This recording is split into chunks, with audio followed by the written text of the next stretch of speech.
આપ સર્વોને હેતપૂર્વક જય શ્રી સ્વામિનારાયણ। આજની સત્સંગ કથા વાર્તા નિજ મંદિર સાવરકુંડલા। આજની સત્સંગ કથા વાર્તામાં આપણે ચરિત્ર કથા અંતર્ગત મેથાણ ગામના દેવબાઈની વાર્તા સાંભળશું। મેથાણમાં અનેક સત્સંગીઓ રહેતા હતા। ઘણા ભક્તો સંતોને અનુકૂળ રહીને ભગવાનની ભક્તિ કરતા હતા। દેવબાઈ પણ મેથાણના મૂળ વતની હતા। દેવબાઈને સત્સંગ પરિવારથી મળ્યો હતો। દેવબાઈના ભાઈ અજાબાઈ હતા। તેઓ પણ સત્સંગમાં પાકા અને સંતનિષ્ઠ એકાંતિક પ્રભુ ભક્ત હતા। સમય જતાં દેવબાઈના લગ્ન કડુ ગામના સંઘા પટેલ સંગાતે ધામધૂમથી લેવાયા। દેવબાઈ સત્સંગમાં અતિ દ્રઢતાવાળા અને અતિ બળિયા સત્સંગી હતા। દેવબાઈના જ્યાં લગ્ન કરવામાં આવ્યા એ પરિવારમાં સત્સંગી કોઈ ન હતું। સમૃદ્ધિ પુષ્કળ હતી, પરંતુ સત્સંગ શૂન્ય હતો। દેવબાઈના પતિ સંઘા પટેલ ન સત્સંગ કરે અને ન કરવા દીએ। દેવબાએ પતિનો ત્રાસ હોવા છતાં પણ સત્સંગ છોડ્યો નહીં।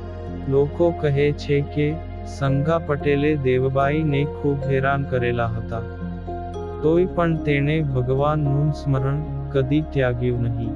તેની સત્સંગી પ્રવૃત્તિ સંઘા પટેલને બિલકુલ ગમતી ન હતી।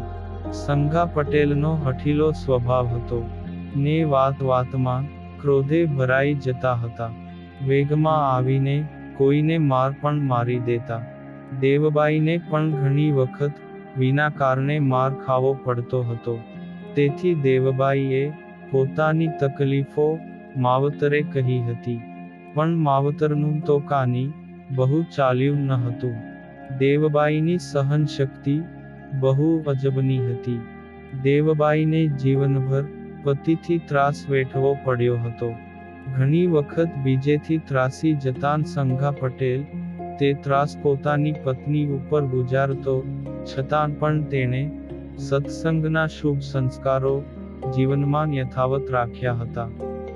આ સત્સંગના શુભ સંસ્કારો અને ભગવાનના ભજનથી અને સ્મરણથી જ દેવબાઈને પુણ્યના ફળ રૂપે 4 પુત્રો મળ્યા। સત્સંગના શુભ સંસ્કારોનું સિંચન કરવામાં પતિનો આટલો ત્રાસ હોવા છતાં પણ કશી ખામી બાકી રાખી ન હતી। સત્સંગના સંસ્કારોથી 4 પુત્રો સંતની સેવામાં અને પ્રભુના કાર્યમાં તત્પર રહેતા હતા। સત્સંગના કોઈ પણ કાર્યમાં સંઘા પટેલનો કદી સાથ કે સહકાર ન હોય। પોતાના પુત્રોને સત્સંગના કાર્યો કરે એટલે દંડરૂપે મારઝૂડ કરવામાં કદી બાકી રાખતા નહીં। સત્સંગના શુભ સંસ્કારો પરિવારમાં હશે તો પરિવાર સુખી રહેશે અને પરલોક સુધરશે। એવા આશયથી દેવબાઈ વારંવાર પુત્રોને શુભ સંસ્કારો મળે એ હેતુથી વારંવાર મેથાણ જતા। મેથાણમાં અજાભાઈને ઘેર મુક્તાનંદ સ્વામી, બ્રહ્માનંદ સ્વામી વિગેરે અનેક સંતો પધારે અને તેમનો સમાગમ થતો। શ્રીજી મહારાજના દર્શન પણ થતા।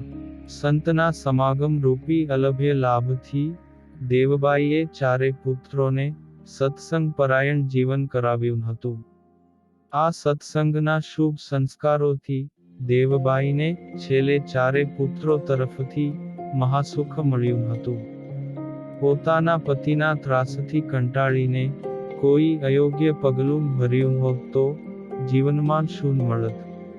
વધારે દુઃખ, પીડા અને દંડ, તકલીફો વેઠીને સત્સંગ રાખ્યો અને ભગવાનનું સ્મરણ સતત રાખ્યું તો ભવ સુધારે એવા પુણ્યના ઢગલા રૂપ 4 પુત્રો ભગવાને આપ્યા।